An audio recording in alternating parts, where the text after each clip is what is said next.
Passion, drive, and patience. What brings home the winning trophy is also what keeps your ride or die alive. eBay Motors has everything you need to maintain your vehicle and level it up to peak performance, from superchargers, roof racks, exhaust kits, LED headlights, and more. Whether you're into speed, power, or style, eBay Motors has got you covered. With over 122 million parts for your number one ride or die, you'll always find exactly what you're looking for. And with eBay Guaranteed Fit, your part is guaranteed to fit your ride every time or your money back. Because with eBay Motors, you're burning rubber, not cash. With all the parts you need at the prices you want, it's easy to turn your car into the MVP and bring home that win.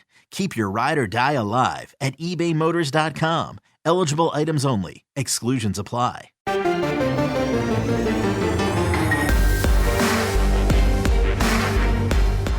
Welcome to the PowerCat Podcast, GoPowerCat.com's Kansas State Athletics Show. Make sure you're subscribing to our show at Apple, Spotify, Amazon, or wherever you get your podcasts. Now, from the GPC studios, here's your host, GoPowerCat publisher, Tim Fitzgerald. Last week at Bill Snyder Family Stadium, Kansas State rolled to a 34-17 victory over West Virginia. It was Kansas State's fourth straight victory on the season as the Wildcats are surging towards the top of the Big 12 standings. Meanwhile, down in Waco, Texas, the Baylor Bears derailed Oklahoma's national title hunt, if there ever was one, with a nice, solid win over the Sooners, showing that Baylor is indeed a contender for this season's Big 12 title.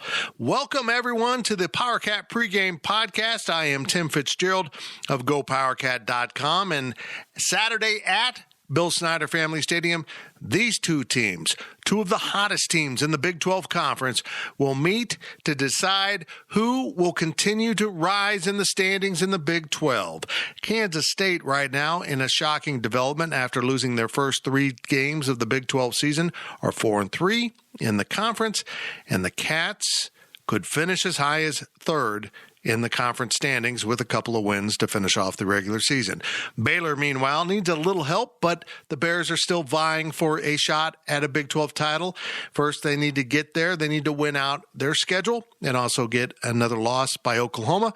But the Sooners have Iowa State and Oklahoma State to close out their regular season.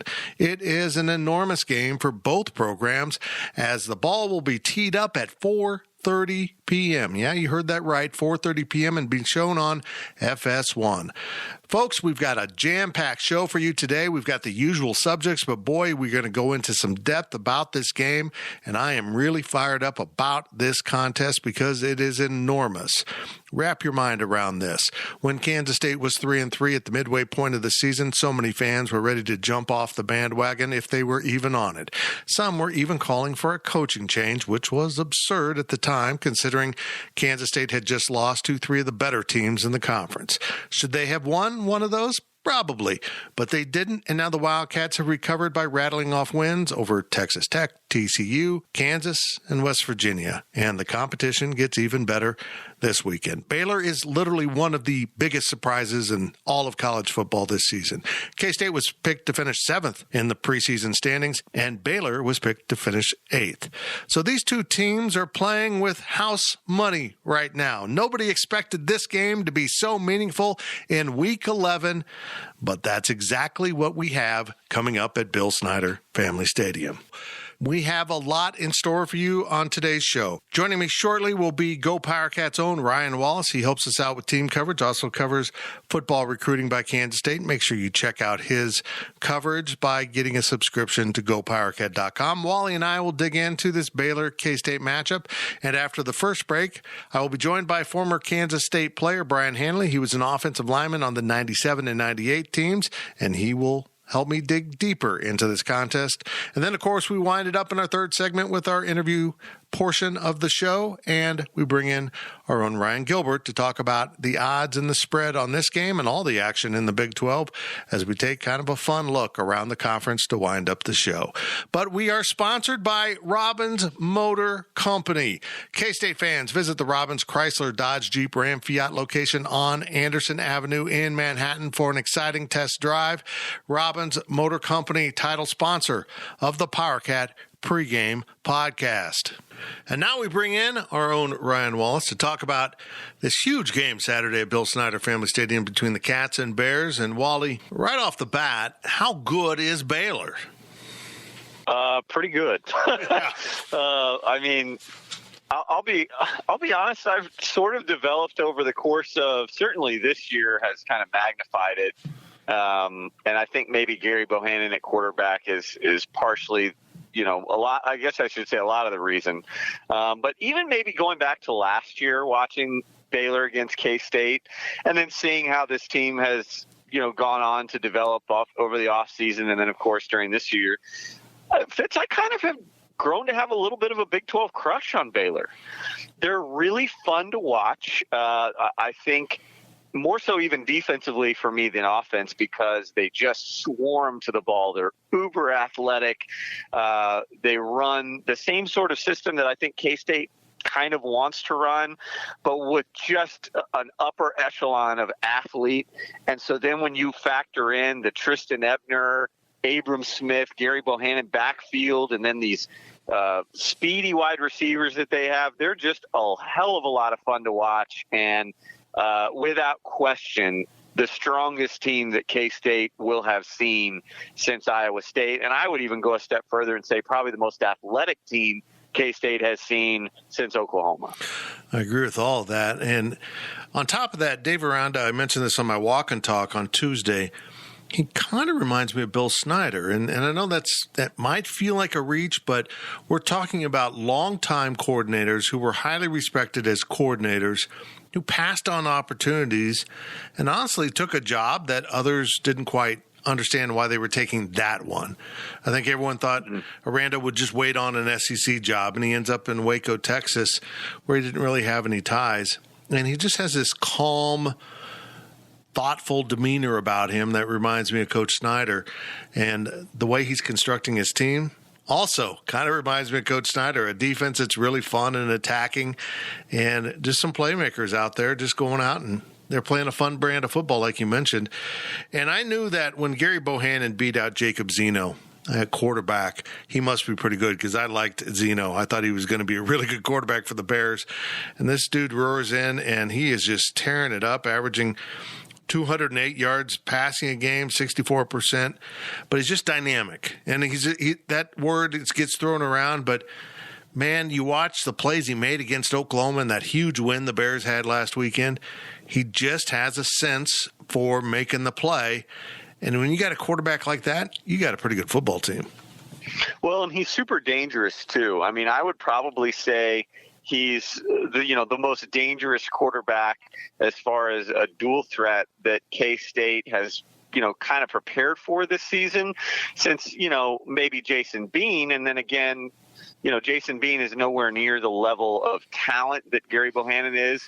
And K-State didn't really get a chance to see a whole heck of a lot of Bean because obviously he was injured. And he was kind of banged up, I think, going into that game, and then wound up only playing, about a quarter for Kansas in the Sunflower Showdown this year. So, with Bohannon, prior to the Oklahoma game, I think most everybody was most impressed with him as a passer. Because I think coming out of high school, he was an Elite 11 kid, so he was highly decorated coming out of high school. But I think everybody sort of figured, that he was as talented, or he was as coveted coming out of high school as much as for anything as for his athleticism. But he had really transformed himself, I felt like, since he's gotten to Waco as a passer.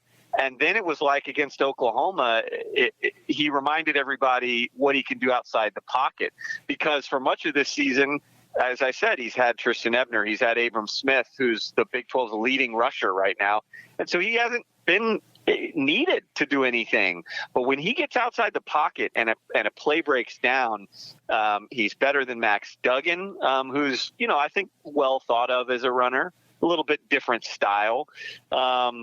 He's maybe a Spencer Rattler, although Spencer Rattler is one of those guys that probably prefers to stay in the pocket a little bit more. I mean, I guess by and large, he's just unlike any quarterback K-State is prepared for to this point, other than Jason Bean, but he's a lot more dangerous, a much bigger threat because of how much more well-rounded as a quarterback he is. And one thing you notice when you look at the depth chart with the Baylor Bears, they're just littered with seniors, fifth-year seniors, sixth-year seniors. This is a really experienced football team. And it's that level of experience that I think has just elevated them. I mean, both their running backs are seniors. Ebner's a fifth year and Smith's a regular senior. They're just loaded. They've got depth along that offensive line. They've got like 3 or 4 positions with an or on their offensive line, and almost all of those guys in the ors are seniors. It's incredible how much you look on the defense side. I think there's 7 or 8 seniors starting. If Aranda stays after this year and sticks in Waco with losing so many seniors, he's there for good. But I think if he gets up and leaves after year 2, it'll be in big part because it's going to be a total rebuild in Waco. He did inherit some talent on this team and has put it to good use. But, man, what an experienced football team that's coming to Manhattan to test K-State. And honestly, I don't like the matchup particularly well. No, and I mean, you hit on some of the guys on the offensive side of the ball, but for me, I feel like it's this defense where you really get to see some of these seniors, veteran seniors at that, truly shine. Jalen Petrie, Terrell Barnard, Dylan Doyle, who's a transfer from Iowa. I don't know if he's a senior or not, but again, a guy that's played a whole heck of a lot of football. Ika at nose tackle is going to be a tremendous challenge, a transfer that they got from LSU. But a lot of those guys have just played a ton of football, and they're extremely dynamic at their positions and well-rounded at their positions. I mean, there's not an area that Jalen Petrie doesn't excel at. It's not like K-State where you might have Jerron McPherson and say, well, he's really good coming down into the box, but maybe he's not as good as a Russ Yeaston coverage. All of these guys at Baylor are well-rounded. They are the total package at their positions. And so I'm with you. I don't think it's a great matchup for K-State. It feels a lot like Oklahoma State in the sense that I remember when we were talking during pregame of that matchup, Fitz, we said it's a good thing that K-State's seeing Oklahoma State now as opposed to later. It's the same way with Baylor. You almost wish with, some of the offensive line issues that they had to kind of gel out early on in the year.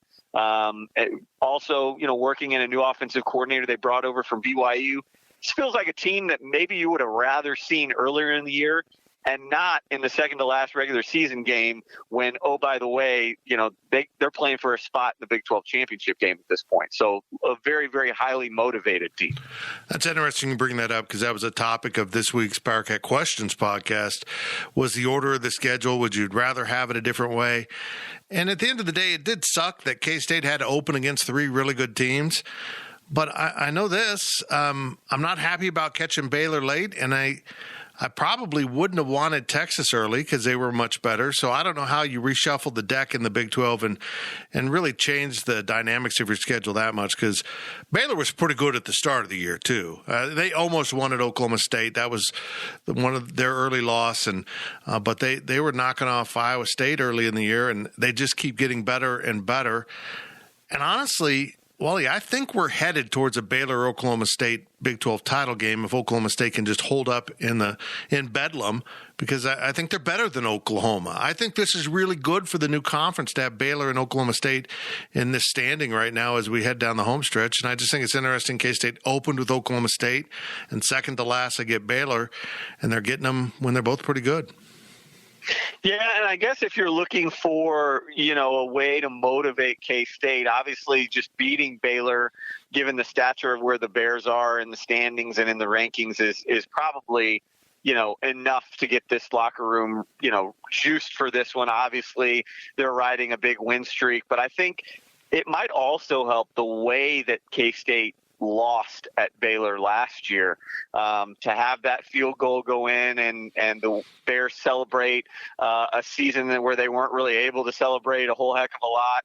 And if you go back and watch the game, it really felt like K-State's offense, for the most part, did a lot of things well, and still wasn't able to win because Baylor just crucified the K-State defense on a lot of these underneath, receiving routes and just, slowly chuck the ball down the field with Charlie Brewer.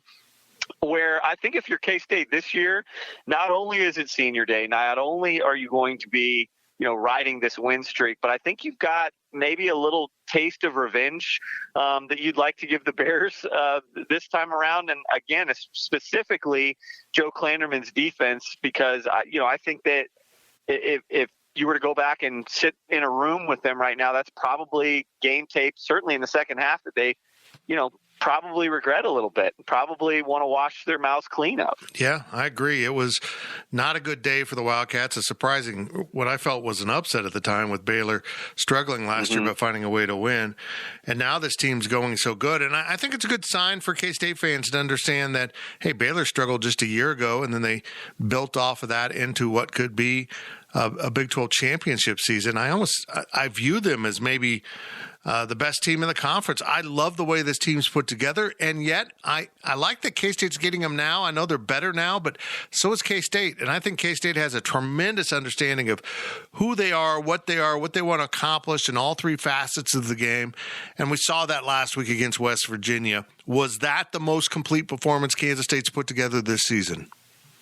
Probably so. There was a point in the game when, I wondered a little bit, man, if there was anybody else under center, is it a different West Virginia team? Do they make enough, conversions or plays where, that this game becomes a little bit more interesting? And it seemed like right after that thought kind of went through my mind, K-State would make another play where it had nothing to do with Jarret Doege. It was just K-State being better. And I think by and large, it probably was the best game. I thought TCU was an awfully good showing, but again, I think that was a TCU team that we maybe underestimated how much was going on behind the scenes, where that team just wasn't. They were distracted. West Virginia was not distracted. And I think, obviously K-State was motivated for that one, just to be able to put the Mountaineers behind them after they had been on the losing end of so many games with West Virginia. But at the same time, that was a really good defense last week. Pretty athletic in their own right, and an offense that had enough firepower where it could have been a totally different story. And K-State just absolutely, put their foot on the gas and never looked back. I will be intrigued to see if Kansas State can move the ball on this very good Baylor defense, because, Wally, I'm beginning to get the feeling that Skylar Thompson and his offensive line and the weapons he has, including Deuce Vaughn, they figured out how to do this. They figured out who they are, what they need to do, and how they can move the ball against defenses, no matter what the level is. It starts with an offensive line that has come a long ways, and I continue to think that Connor Riley is the MVP of the coaching staff right now, because he's constructed an offensive line, that was left decimated going into last season, and now they're so good, and they're doing a great job protecting Skylar and running the ball both at the same time. It's a really multiple offense right now for Kansas State that's proving to be effective. Yeah, I think, probably the way that K-State's going to have to do it is, I think this is a game where, even though it's senior day for Skylar Thompson, he's going to need to be effective as he always is and accurate, not turn the ball over. But I think a lot of it rests, as you said, on this offensive line and the running game. They need Deuce Vaughn to be really good in this game. You need Joe Irvin to be productive in this game. And the reason I say that is because, not only is the interior of Baylor's defensive line very strong. I think Noah Johnson, Josh Rivas, Ben Adler are going to have their hands full with, A and B gap kind of stuff. But then if you try and get to the outside, as I said, Baylor is so athletic that they're very good at open field tacklers. And so I think it rests on, K-State really trying to hit right off the tackle and just trying to be consistent. It might be a game where K-State fans want to see a more dynamic brand of offense, but I think Courtney Messingham understands, what's going to work and what's not.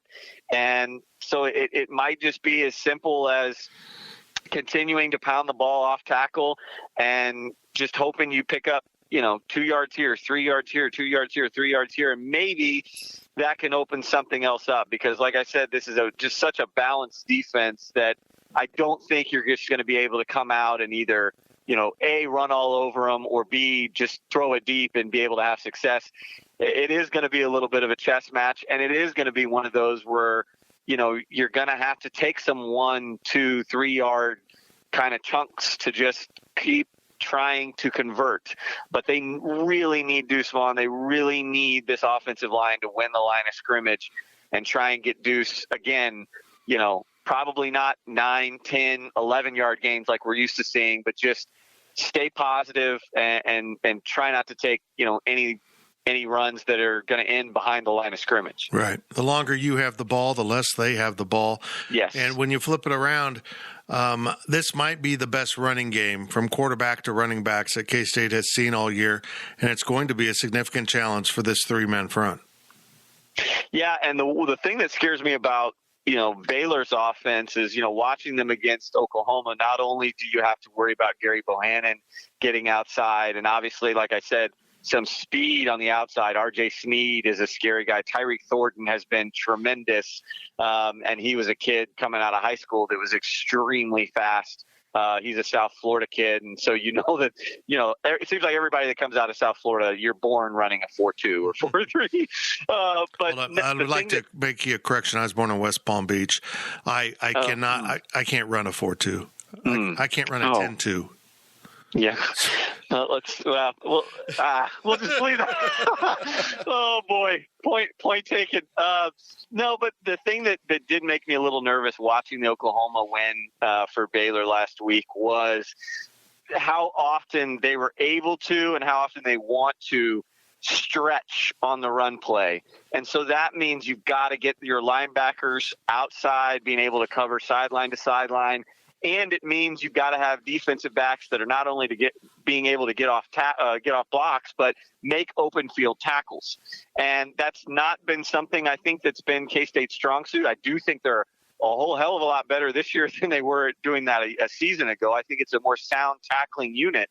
But at the same time, as we know, these aren't linebackers other than maybe Daniel Green that are athletic enough to do that over the course of a game. And so it's going to be, it's going to come down obviously to, guys like Nate Matlack, Felix Anudike-Uzama being able to try and contain the edge, but then also those safeties and even guys like Julius Brents and Echo Boydo being able to get off blocks and again, try and funnel Tristan Ebner and Abram Smith so they're not able to get all the way to the sideline, because with their speed, the more you allow them to stretch the field horizontally, the better chance they have to stretch it vertically. And that's not going to be good for K-State's defense, nor a K-State offense that, as we've already said in this pregame segment, they're going to struggle enough moving the ball. You can't get too far behind on the scoreboard. No. And, I went back and watched that Baylor-Oklahoma game. I was just blown away by the way Baylor kind of just controlled that game. They couldn't get away from Oklahoma until the second half. At 27-14, it doesn't look like it was a blowout, but on the field, it just felt like Baylor dominated Oklahoma physically on both sides of the ball. That should set off an alarm bell if you're a Kansas State fan that this is a pretty damn good team, because Oklahoma did whatever it wanted to offensively in Manhattan with what turned out to be their backup quarterback, and neither quarterback could move the ball against Baylor. And Baylor got enough done with its running game, particularly the quarterback run game, as we've mentioned. That was impressive, Wally. What they did last week was really impressive. Yeah, and several times I caught myself, and I think even Joel Klatt with Gus Johnson on that call even mentioned, there were a couple different times where it felt like Baylor probably could have and should have converted. And, they just missed. There was a double reverse that they ran, I remember, where I think it was R.J. Sneed. If he just held on to the ball, probably would have gone for a touchdown. And for whatever reason, maybe it was just a brain lapse, or maybe he was just trying to, execute the play to its design. He ended up pitching it back to Gary Bohannon. Bohannon thought about throwing it, decided to run. I think they ended up taking, a slight loss. But, it was that type of play where I'm watching it as a Kansas State follower, fan, whatever. You're going, well, Oklahoma was able to, break that play down. Even if Baylor had a brain lapse, I don't know if K-State would have applied the same pressure that Oklahoma did. And so, that's where I do get a little nervous, is because even on the plays that didn't work for Baylor last week, they were still there. Baylor's 8-2 on the season, 5-2 overall. To give you a little glimpse of how experienced this Baylor team is, you look at the back end of their defense, their star, that position I assume is like their nickel back based on the size. Senior, cornerbacks, senior, safeties, senior. They are coming to town with a bunch of old men ready to beat up on the little kids from K-State, and we will see how it plays out, because this is a tough matchup, but K-State has come a long ways in the last 4 weeks, haven't they? They have. It's going to be, I hate saying this because it's so cliche, but it's going to have to be one of those games that K-State wins in K-State fashion, where you can't turn the ball over, which is easier said than done, because this is a Baylor team that leads the conference in interceptions with 11. And they're very efficient, even though they're not, highly decorated, maybe statistically, and as an offense or a defense. They're well-rounded. Their efficiency ratings on both sides of the ball are very strong. So, again, I think it's going to be one of those games. K-State's got to win special teams. K-State has to limit their turnovers. Hopefully you fluster Baylor as a crowd, as a home crowd, where maybe penalties start to impact, the game a little bit. Maybe their starting field position isn't as beneficial as it has been earlier in this season. That's the kind of recipe I think K-State needs. And I think maybe getting Baylor in a little bit of a dogfight where the pressure's really on. I feel like K-State thrives in those situations, certainly at home at Bill Snyder Family Stadium. Maybe that's the type of environment this time. Last year it worked because Baylor was at home.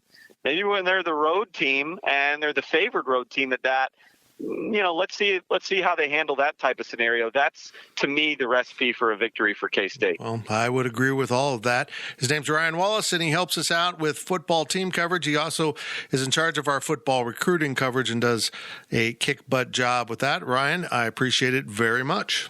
Thank you, Fitz. That will be it for the first segment of the PowerCat pregame podcast. Waiting on the other side is our own Brian Hanley, our football analyst and former K-State player in 97 and 98. This is GoPowerCat.com's PowerCat pregame podcast, and we're sponsored by Robbins Motor Company. GoPowerCat.com's PowerCat podcast continues after this short break. Picture this nightmare scenario. You're hosting friends for the big game. It's neck and neck in the fourth quarter, and suddenly you realize you're out of drinks. You start to sweat. Your friends start to turn on you. You're forced to go on a last-second drink run and end up missing the game-winning touchdown while in line. Terrifying, isn't it? Luckily, you can avoid the drama with Drizzly, the go-to app for drink delivery. With Drizzly, you can shop a huge selection of beer, wine, and spirits, then get them delivered right to your watch party. Compare prices across multiple stores in your area, find the best deals on game day drinks, and get back to armchair quarterbacking from, you guessed it, your armchair. Download the Drizzly app or go to drizzly.com. That's DRIZLY.com today. Must be 21 plus, not available in all locations. Welcome back to the PowerCat podcast. Now, let's return to the GPC studios. And welcome back to the PowerCat pregame podcast, sponsored by Robbins Motor Company. I am Tim Fitzgerald, publisher of GoPowerCat.com, part of the 24/7 Sports Network. Make sure you are following along with our podcast, subscribe to our podcast at whatever podcast provider you use, Apple, Spotify, Amazon, on down the list. Also, make sure you are subscribing to our YouTube channel. Hop on over there and look for Go PowerCat. All of our daily deliveries appear there typically, and so do my walk and talks. They also appear at gopowercat.com. Joining me in just a second will be former Kansas State offensive lineman Brian Hanley as we continue to preview Saturday's game between Kansas State and Baylor, 4:30 p.m. at Bill Snyder Family Stadium. The dedicated team of automotive professionals at Robbins Chrysler Dodge Jeep Ram Fiat will match you with a vehicle that suits your lifestyle and budget. Robbins Motor Company, title sponsor of the PowerCat Pregame podcast. And now we bring in Mr. Brian Hanley. Brian, I appreciate you joining us. Absolutely. K-State is rolling. 4 wins in a row. Baylor lost a week ago or 2 weeks ago to TCU in a really shocking game, I thought. I couldn't quite. Right. It's one of those games you go back and watch it and I can't explain what's going on in this game because Baylor's really good, and Baylor showed it this past week by just dominating Oklahoma. And here we are in, almost done with the season. We're down to 2 conference games. Oklahoma 6-1, Oklahoma State's 6-1, Baylor, and they have to play still. Baylor's 5-2, Iowa State and Kansas State is 4-3. I got to be honest here. This league is kind of shaken out the way I thought it would be. Texas is much worse than I thought they'd be, and Baylor's slightly better. But this is a really, really important test for Kansas State against the Bears. Absolutely. Absolutely. Last week, I know we called for it. It was a must-have. I don't think this is necessarily a must-have game, but again, it's a program test, to see where you are. A program gauge may be a better word, to gauge where you're at, because you're right. Baylor's really, really good, but I think K-State is really good. We're playing really well. The games that we lost are against, we can say what we want about Iowa State and their typical Iowa State, but Iowa State still has a lot of talent on that football team. They just do. And K-State is right where we need to be. So a win on Saturday propels us to heights that I'm not sure a lot of people thought that we could get to this year. And I think it's wonderful. Just think it's wonderful. Yeah, it's incredible. This team was picked for 7th in the conference. They're not going to finish 7th. They could finish as high as 3rd. They've been eliminated from the Big 12 title game. There's no way to overcome tiebreakers with either Oklahoma or Oklahoma State because you lost the head-to-head. But I think we're on course. I don't know for Oklahoma State and maybe Baylor, but Baylor's got to beat K-State. This is an enormous game for Coach Dave Aranda and the Baylor program, because getting to the Big 12 title game after beating Oklahoma in the course of the season would just be enormous for that football program. Meanwhile, Kansas State is flirting with a high finish in the conference. They've won 4 in a row. They could get to 5 wins, which means you're going to have a winning Big 12 season. There's so much at stake in this game, and it really comes down for me, how are these guys going to mentally handle this game? Who's going to be most mentally prepared for it? Yeah, because it's going to be a physical football game. So you're exactly right. The mental aspect comes into play. When it gets physical and you get tired and you get beat up, the mental aspect is what's going to come to light. Guys going to have to be mentally tough, not have pre-snap penalties, not get lazy with footwork and stuff like that, and have holding penalties when you're out of position. It's going to be one of those games to where the mental side, as much as the physical side, but that's going to kind of goes without saying, but the mental side is going to be huge, and how they stack up, I think, will be key, because I think the K-State guys are going to think, you know what, Baylor's supposed to be really good, but I think that we're really good, and this is a good measuring stick to see where we are and to come out fired up, coming out ready to play. I agree. This team does feel really good about itself, and it's that level of confidence that they're exuding right now. Everything about them expresses a good team, even if I do truly believe Baylor's more talented. And honestly, Brian, I don't think it's that close. They're just loaded with experience. I was speaking with Ryan Wallace in the first portion of the podcast. they've got like 7 senior starters on defense and like 8 on offense. And by seniors, I mean, they're listed as senior, 5th-year senior, or 6th-year senior because of the pandemic season. They have some old men over there that are going to play against some younger guys at K-State. But confidence can win the day, and self-belief certainly can carry you. And I think K-State is playing its best football right now. Absolutely playing their best football right now. It took them a little while to get there, but we're here and just got to keep it rolling. Just keep it rolling. And Baylor does have a lot of experience. They do. They have a really good football team. There's no question about that. Having said that, to counteract it, they have more talent, but is the talent always in the positions of, you can have a lot of talent, but where is the talent? Right. It's like a guy that has a talented punter. Well, okay, that's great that you have the best punter in the country, but is that really going to affect the game? Now, I'm not saying that that's the case with Baylor. I don't want to misconstrue anything, but I think at certain positions, K-State does have an advantage. And it's not all positions, and it's not collectively. But at certain key positions, I believe, for instance, our quarterback, I believe, is better. At positions, I believe that we have the advantage. We just have to take advantage of that. I would agree. And I'm not sure I agree with you on the quarterback assessment.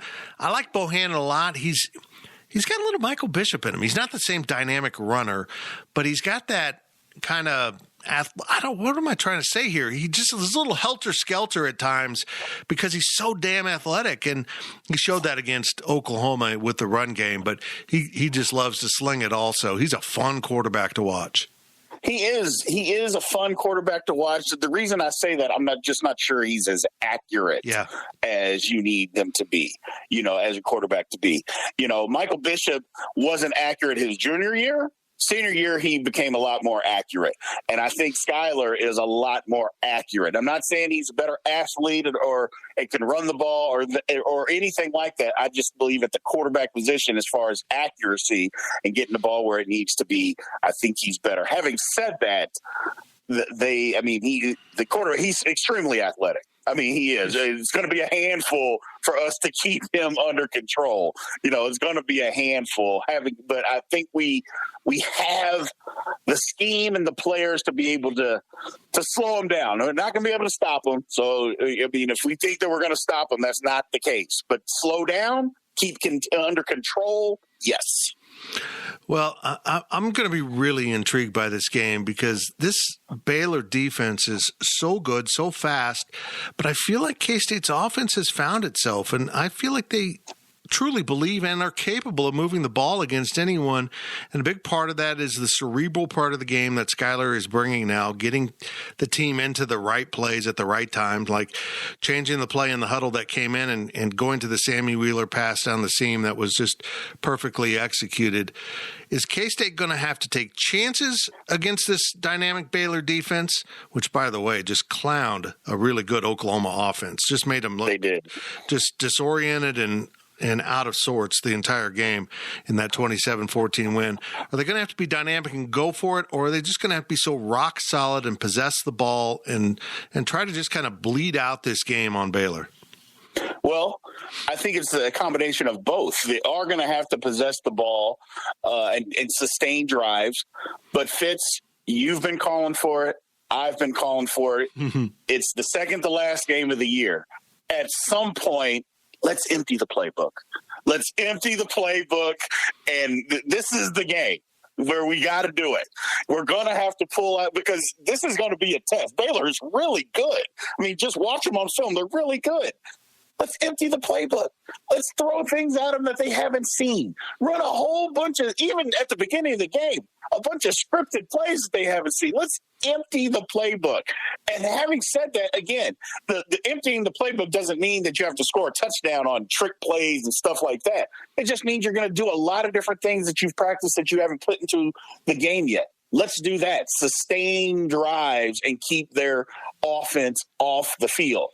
I think that's going to be part of it, but it's time. I'm telling you right now, we're not going to win the game being conservative. No. I can assure you of that. That's not going to happen. So if we're going to be conservative, we might as well chalk it up in the loss column, which I don't think the coaches I think this is the week that they finally say, let's open it all up.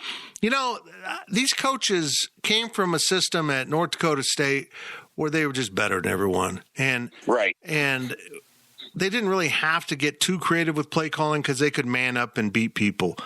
This will be a really interesting test for me to see if they've acclimated themselves in year 3 to what it takes at Kansas State. You're probably not going to have the more talented team when you line up. You're just not. It's a recruiting reality at Kansas State. You're going to have to be better prepared and find those nooks and crannies in your playbook that need to be explored for the particular game, and this is one of them. Brian, I've said this, I think, what is this game, 11 of the season? I think I've said this 9 times. This is a huge game. This is an enormous game. And I'm not talking just because they can get their record to 8 wins and then maybe go to Texas next week and probably should get 9 wins and go to a bowl game and maybe get an unexpected 10th win. If Chris Kleiman can get double-digit wins in year 3, a lot of naysayers better sit down and shut up. Oh, my goodness. But even to be in the ballpark right now of the 8th win after losing your first 3 games of the conference shows what a quality coaching staff this is and how they've crafted this football team, which I will still say is under-talented for what it needs to be in the Big 12 from top to bottom, but they're getting the most out of it, and it's been impressive. Well, look, I mean, it's what you said, Fitz. K-State does not have the most talented roster. It just doesn't.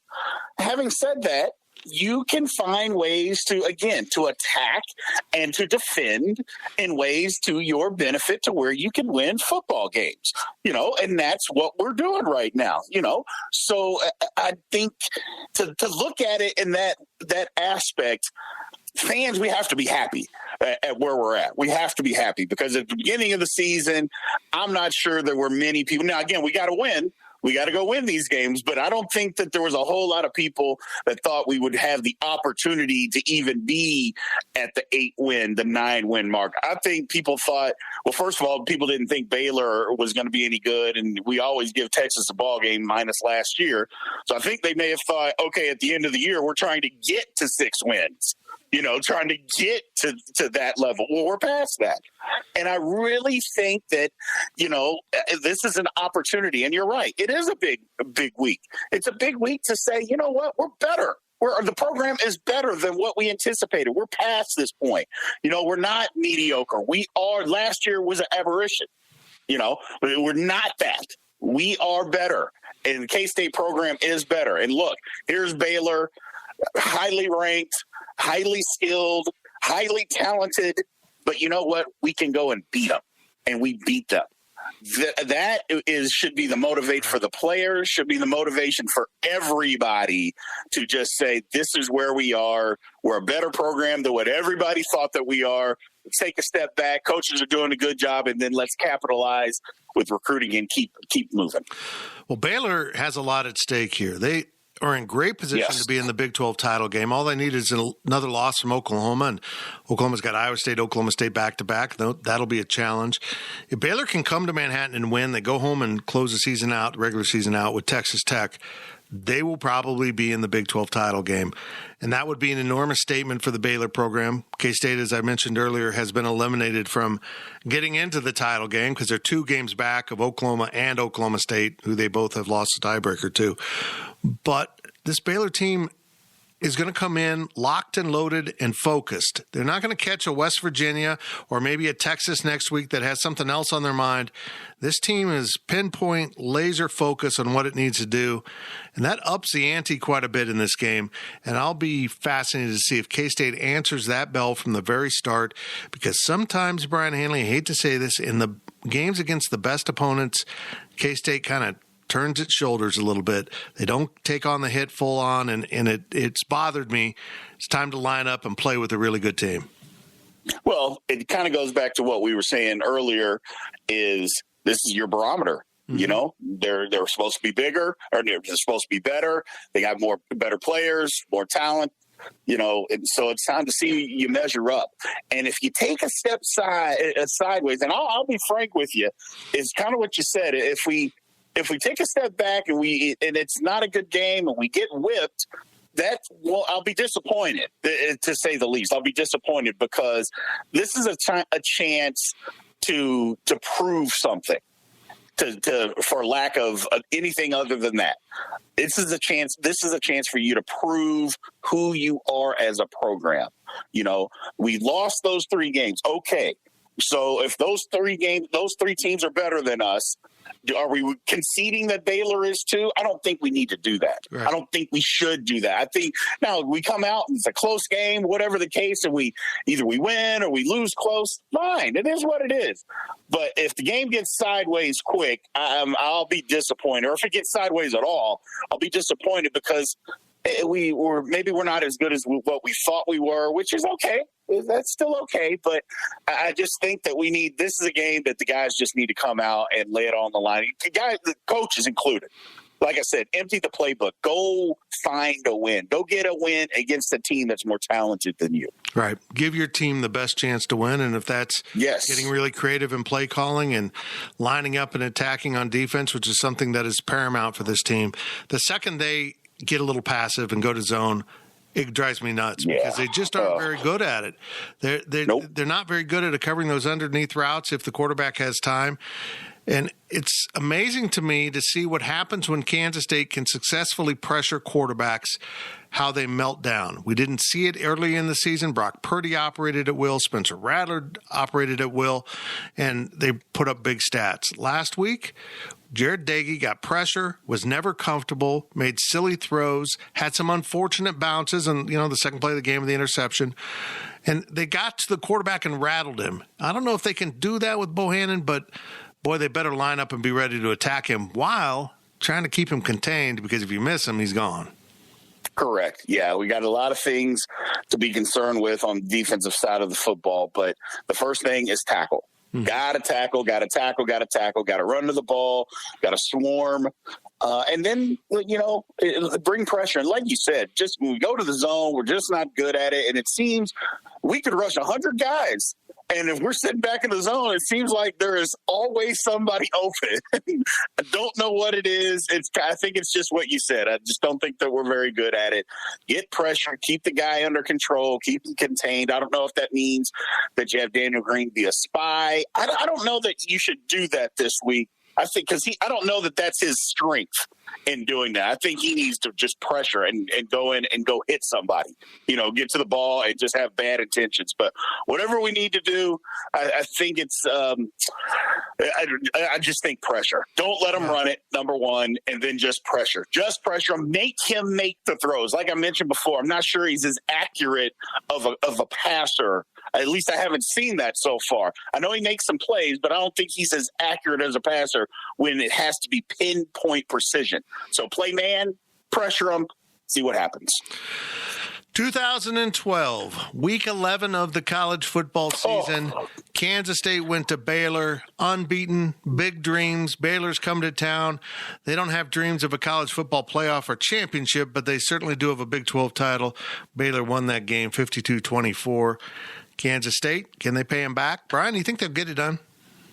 I do, Fitz. It's going to be a hard-fought, grind. Our football game is going to be our kind of football game.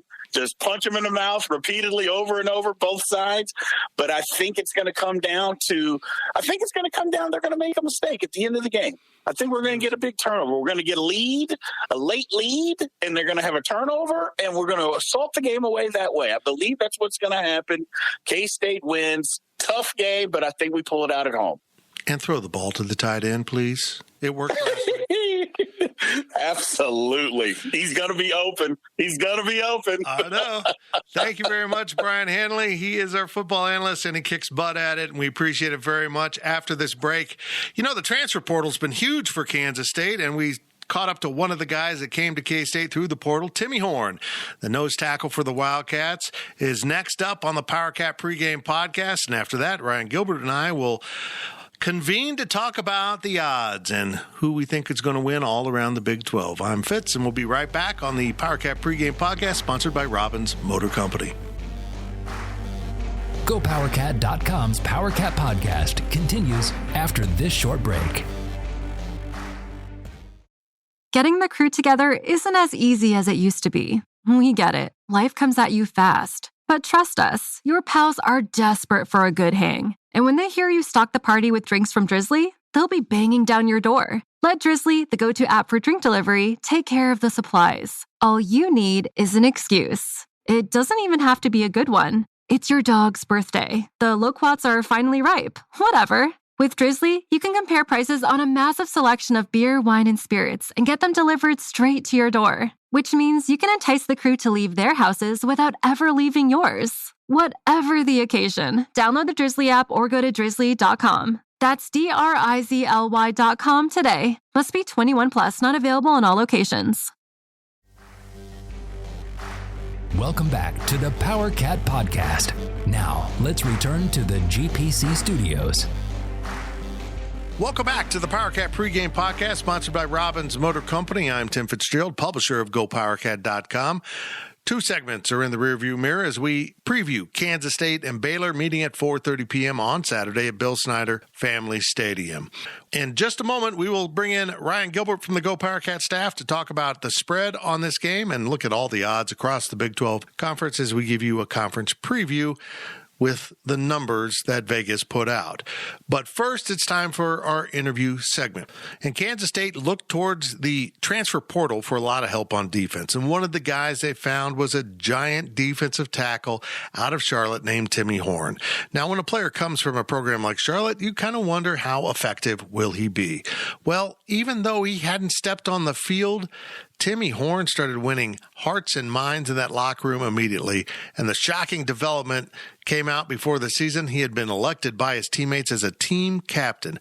Imagine that, a guy that transfers in from another university and in a very short time becomes a team captain. Very impressive for Timmy, and he will be our interview segment in just one moment. At Robbins Motor Company, they strive to earn lifetime business and build relationships, selling quality cars, trucks, vans, and SUVs, and offering top-notch parts and service. Robbins Motor Company is the title sponsor of the PowerCat Pregame Podcast. Well, let's get into our interview with Timmy Horn, team captain, and start off with this. As someone who arrived on short notice and became a team captain, where does he find the confidence to be such a strong natural leader? The confidence, honestly, I don't know. It's what I've been taught. I know my maturity for sure. I wasn't going to change up from the person I was once I came here. I then asked him, how the heck did he end up at K-State? Well, for one, I knew our previous head coach, Coach Lambert at Charlotte, he had ties here, and our defense coordinator at the time, Coach Wiley, he came here, and I just know the family atmosphere here was warming and welcoming for sure. And just also the recruiting process with it once you get back in the portal. And I remember once I seen that PowerCat logo on the Twitter DMs, I was like, wow, this is Kansas State, and it's just one of the prestige universities and stuff. And a year later, how does he feel about his decision? Don't regret nothing in my life about the decision. One thing for sure is it's everything that I thought it was going to be. And just wearing this purple, seeing this purple every day, I made sure I took nothing for granted, for sure. Has he noticed a difference in the competition now that he's in the Big 12 Conference? And I thought this answer was pretty interesting. It's no different because at the end of the day, college football is college football. Everybody can win or lose on any given Saturday. So at the G5 level, it was physical as the Power 5 level. Baylor loves to run the ball. He's a nose tackle in this three-man front. Is that something that he is eager to embrace for Saturday's game? I mean, is it any other Saturday, however you would just attack the process as normal and just try to make them one-dimensional, really, try to eliminate the run for sure. But yeah, it's probably a good thing for a nose tackle. You know you get a lot of double teams that's coming your way. And finally, because of that running game, does he expect double teams coming at him from the offensive line? And is that something he enjoys taking on? I mean, it's part of the game. But I signed up for this position. You got to be different to play defensive tackle. So, and now we welcome in our own Ryan Gilbert to talk about the betting lines for this weekend's Big 12 games. Coming down the home stretch here of the season, Ryan, I don't know what the hell happened. We were just starting football like last week. And now we're 10 games in, 2 games to go, and a full slate of games around the conference. And the one that intrigues me the most is the game I want to watch the least. Does that make sense? Texas and West Virginia. Really? You'd rather watch Kansas play TCU? Okay, you proved me wrong there. But I have no desire to watch this game, but I'm intrigued to see how it comes out. All of a sudden, Texas is a 2.5-point underdog at West Virginia. I'd take that. I think Texas is done. Well, if you take that, wouldn't you want to watch them lose? I think a lot of people have some satisfaction watching the Longhorns lose, don't they?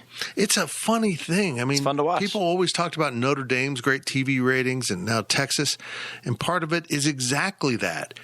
You get some, Schadenfreude, where you enjoy watching someone suffer. That's it. I don't really find Texas interesting, but boy, I had a blast watching KU win. I know that runs against your genetic coding, but that's how much I despise Texas right now. I just had a blast. I hope they lose. I hope they're worthless when Kansas State goes in there next Friday for the season-ending game, because that could get K-State a 9-win season if they can take care of business. Do you think West Virginia wins? Yeah, I do. I think it's either bet on West Virginia or don't touch it. You cannot put your money on Texas with how that program is right now. Right. I don't even know what's going on there. They had a question asked at the press conference this week. I don't even know what was going on with the question. I have no idea. Did you hear it? Oh, my gosh, it was amazing. I don't even want to recap it. I'm sorry I brought it up. I need it. I need a recap. Well, I don't even know what it was about because I couldn't make it all the way through. That's how uncomfortable I got. It was a fanboy asking a question at a press conference and just draping Sark in compliments. Just how about a minute-long question? Yeah, I saw that. About how great they were, and that was crazy. Dude, they're 4-6 at Texas. Yeah, that's great. KU plus 21 versus TCU. TCU is surely going to win by 3. I don't know what to think of this. Well, how much was Texas last week, and how much was KU? And Texas was 30 last week. But I mean, how much were they bad and KU good? I mean, Kansas has shown good things this year. Look at Oklahoma and Lawrence. I like him. I think he's good. If he goes in the transfer portal, he's going to get snapped up. I hope for Kansas he doesn't, but I mean, that's a reality. I guess I would take KU on this. I mean, I don't think they'll win, but I think they'll be competitive. I don't know. You can't just go down to Fort Worth and kill Jerry Kill. The only thing you're concerned about is a little hangover from that win against Texas and Austin. But these are the two worst teams in the Big 12 at covering spreads. So it's not like you're going up against the odds betting on TCU. So I don't know if I've said this all year long. I don't think I have. I'm going to have to go with Kansas. Wow. I can't believe I'm saying it. I don't even know you anymore. Neither do I. Iowa State and Oklahoma. Oklahoma's 3.5-point favorite in Norman. Did Baylor crack the code on Oklahoma? Did they show the way how to beat them? I just thought Baylor played excellent. I thought Baylor was really good against Oklahoma last week in that win. Iowa State is struggling. Oklahoma lost. They both lost last week.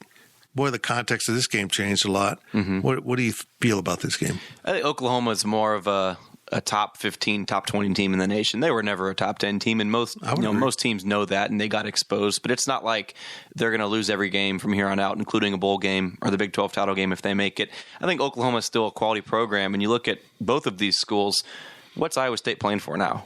I mean, is there a mathematical chance they can make it in the Big 12 title game? Well, Matt Campbell said they're planning to become the best versions of themselves. Yeah, I did see that interview question. I got a little lost in that answer. I think he was trying to sound Snyder-esque and basically said winning isn't important to me. just earning merit badges like Boy Scouts is. As long as you had fun doing it, doesn't matter if you win or lose, right? Yeah, that's great. Not for a coach getting paid millions of dollars. I would be upset if I was an Iowa State fan. I heard my coach basically say, Big 12 championship was never my goal. Oh, really? I think it was disingenuous. When I first heard him say that, I thought he was going to go out and say national championship is our goal. But then he went the complete opposite direction on that. But don't blame me for all the losses. I never thought we'd win. What are you talking about, man? Well, this was supposed to be the season, and it hasn't been. They've never had the season.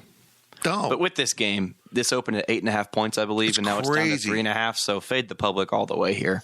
On top of the reasons I just mentioned, I think Oklahoma's program's in a better state right now. Yeah, that's a bunch of outsiders thinking Oklahoma's trash based on last weekend because they don't realize how good Baylor is. Baylor is really good.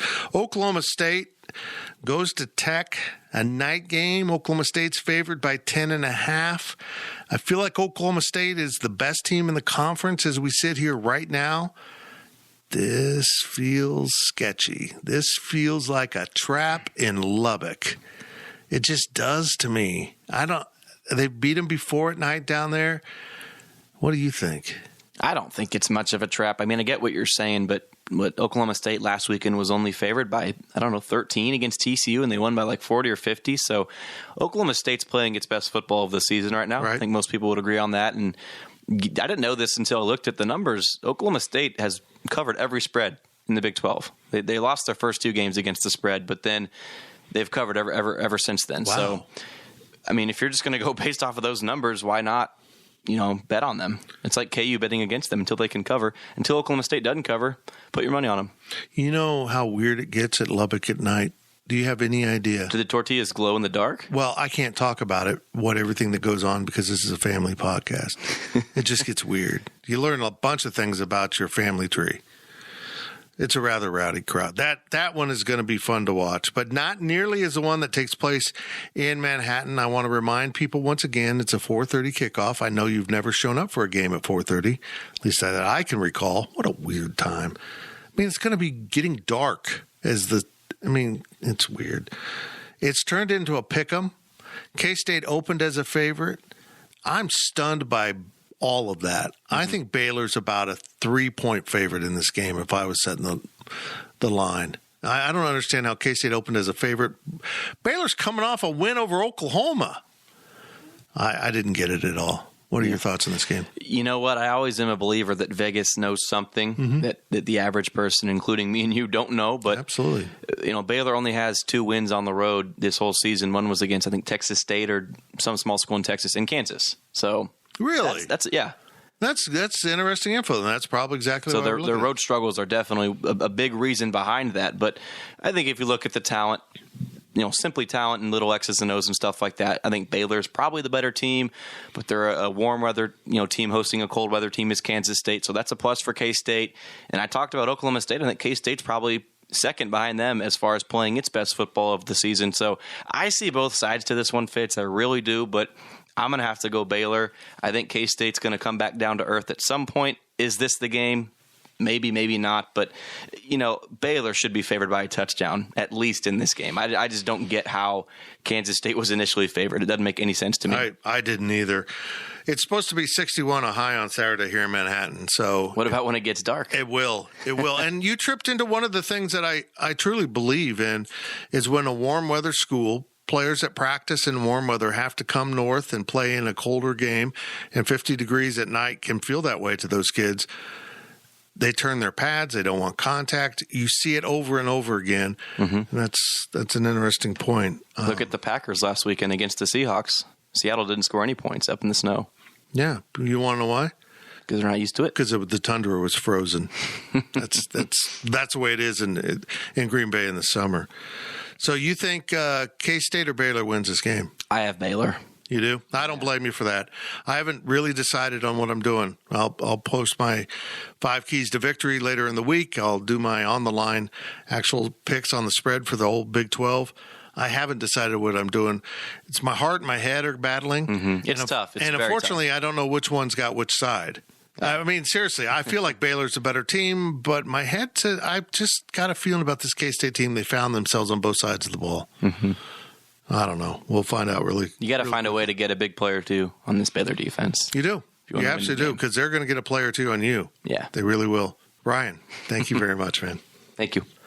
Well, we've had Ryan Wallace, Brian Hanley, and now Ryan Gilbert help us preview Kansas State's game with Baylor at Bill Snyder Family Stadium on Saturday, kicking off at 4:30 p.m.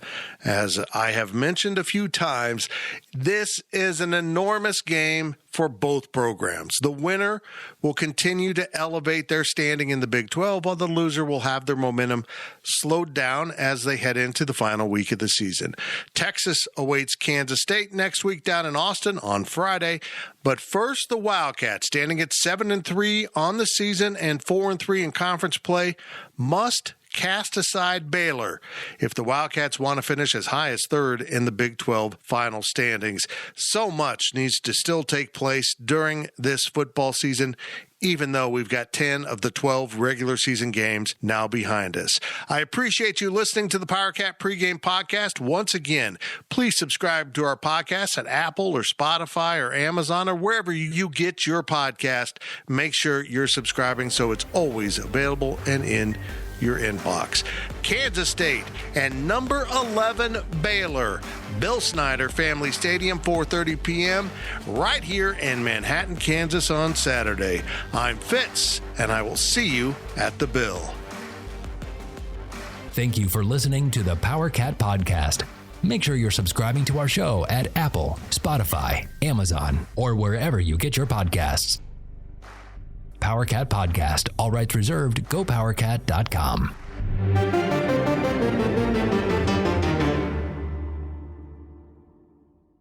With Blue Link Plus, you can access your Hyundai Tucson Limited remotely. Doors unlocked, temperature set, lost car found. There it is. Get complimentary class-leading Blue Link Plus. Call 562-314-4603 for complete details.